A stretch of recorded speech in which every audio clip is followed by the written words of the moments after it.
इतिहास हिंद का संत कबीर रविदास जी महाराज का दूसरा दोहा।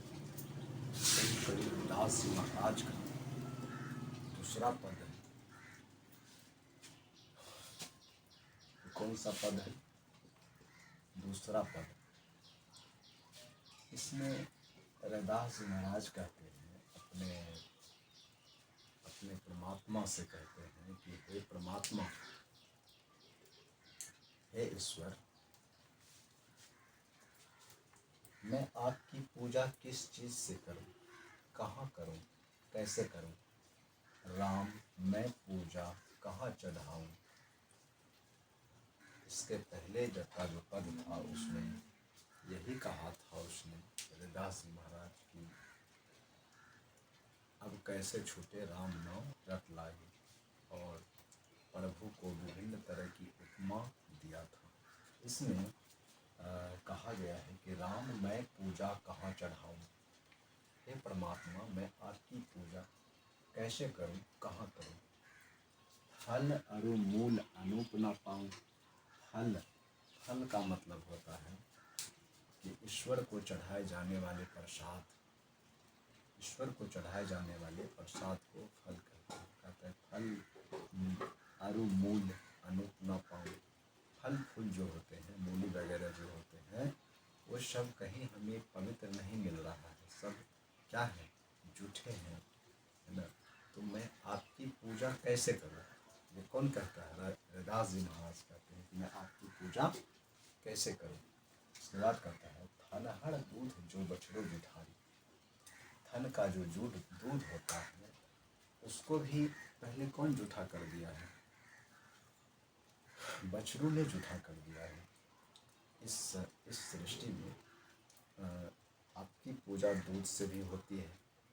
ये रविदास जी महाराज कहते हैं अपने ईश्वर से, अपने आराध्य से कि हे प्रभु, आपकी पूजा दूध से भी लोग करते हैं, लेकिन मेरे नज़र में वो दूध भी क्या है?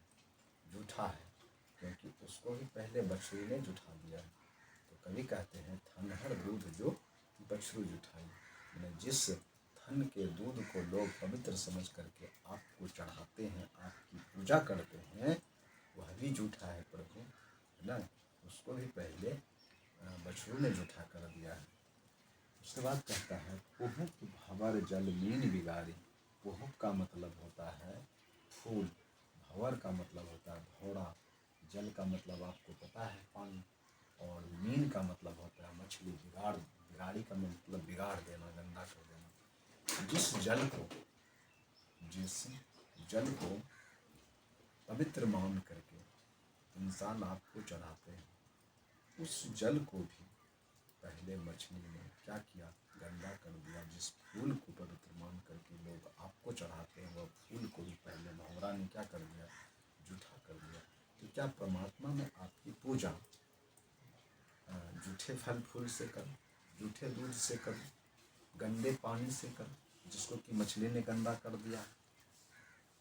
तो रविदास जी महाराज कहते हैं अपने आराध्य से, अपने ईश्वर से कि हे ईश्वर, इस सृष्टि में जितने सारे लोग हैं और जिस वस्तु से आपकी पूजा करते हैं, वो सब के सब झूठे हैं, गंदे हैं। मैं आपकी पूजा कैसे करूं? आप बताएं। तो कहते हैं, मलयागिरी बेधियु भुवंगा। मलयागिरी एक पर्वत का नाम है। बेधियु मतलब होता है उसमें छेद कर देना, भुवंगा मतलब होता है सांप, है ना? तो कहता है मलयागिरी का जो चंदन है, चंदन का पेड़ जहाँ भी होता है ना, तो चंदन के पेड़ से एक अलग प्रकार की चंदन की खुशबू आती है। तो उस खुशबू की महक से सांप उस पेड़ में जो है क्या हो जाते हैं? लिपटे हुए रहते हैं, और उस चंदन की महक प्राप्त करके वह सांप जो है ना बार बार उस चंदन की लकड़ी में डंक मारता है, चंदन की पेड़ में डंक मारता है। तो कवि ने कहा है कि जिस चंदन को लोग पवित्र कहा है, पवित्र माना है, उस चंदन को भी पहले सांप ने क्या कर दिया है? जूठा कर दिया है, उसमें विष डाल दिया है, चंदन में विष प्रवेश कर दिया है। इसलिए कवि ने कहा है विष अमृत दो एक ही संगा। विष और अमृत दोनों क्या है, साथ है। अगर मैं मलयागिरी की पर्वत का जो चंदन है वो ला करके मैं आपकी पूजा करूँगा तो उसको भी पहले सांप ने जूठा कर लिया है, क्योंकि मैं चंदन रूपी अमृत लाने के लिए जाऊंगा तो उसमें भी क्या है, विष है। तो बताइए परमात्मा में आपकी पूजा मैं कैसे करूं, है ना।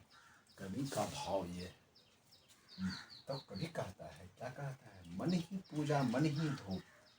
कवि कहता है हे ईश्वर, हे परमात्मा, हे गॉड, मैं आपकी पूजा ना ही दूध से करूँगा, ना ही चंदन से करूँगा, ना ही फूल से करूँगा, ना ही जल से करूँगा, ना ही फल और मूल से करूँगा। मैं आपकी पूजा मन ही मन करूँगा।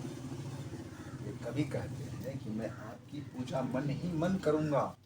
मेरा मन ही पूजा है और मेरा मन ही धूप है।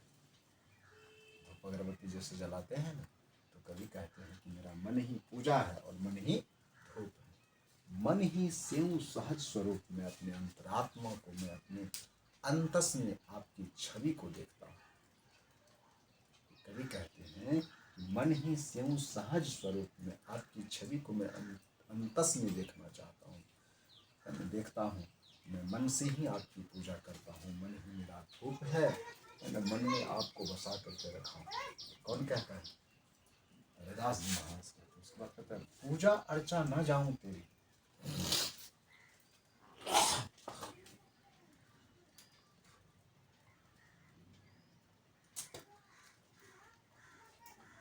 कहते हैं पूजा अर्चा न जाऊं तेरी।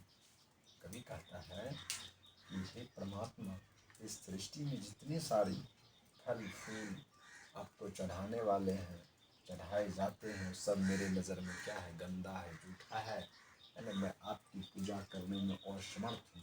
आपकी पूजा मैं उस झूठे फल फूल से करूँ, झूठे दूध से करूँ, है ना। आपकी पूजा अर्चा ना जाऊँ, मैं आपकी पूजा करने में असमर्थ हो गया हूँ प्रभु, है ना। इसलिए कवि कहते हैं कि मेरा मन ही पूजा है, मन ही क्या है, धूप है। मैं अपने हृदय में, है ना, मैं अपने हृदय में जिसमें आत्मा बंद रहती है, हृदय रूपी गुफा में आत्मा बंद रहती है, मैं हृदय में आपका छवि देखता हूँ। कह रविदास कवन गति में, मेरी कैसी गति होगी, है ना। पूजा अर्चा न जाऊं तेरी, कह रविदास कवन गति मेरी, है ना। आप ही बताइए कि अगर आपकी पूजा में इस संसार में जितने सारी वस्तुएं हैं मैं उनसे ना करूं, मन ही पूजा मन ही धूप में मन से ही आपकी पूजा करूंगा, तो आप ही बताइए मेरा कैसी गति होगी, है ना। तो ये था इसका एक्सप्लेनेशन। आप ये बताएं कि आपको ये वीडियो कैसा लगा, है ना। और फिर नेक्स्ट वीडियो में मिलते हैं। इस वीडियो को ज़्यादा से ज़्यादा शेयर कीजिए, है ना। वो सभी बच्चे जो क्लास 9th में पढ़ते हैं वो मेरी वीडियो को देख करके एक्सप्लेनेशन को अच्छे से अच्छे तरीके से समझ जाएंगे।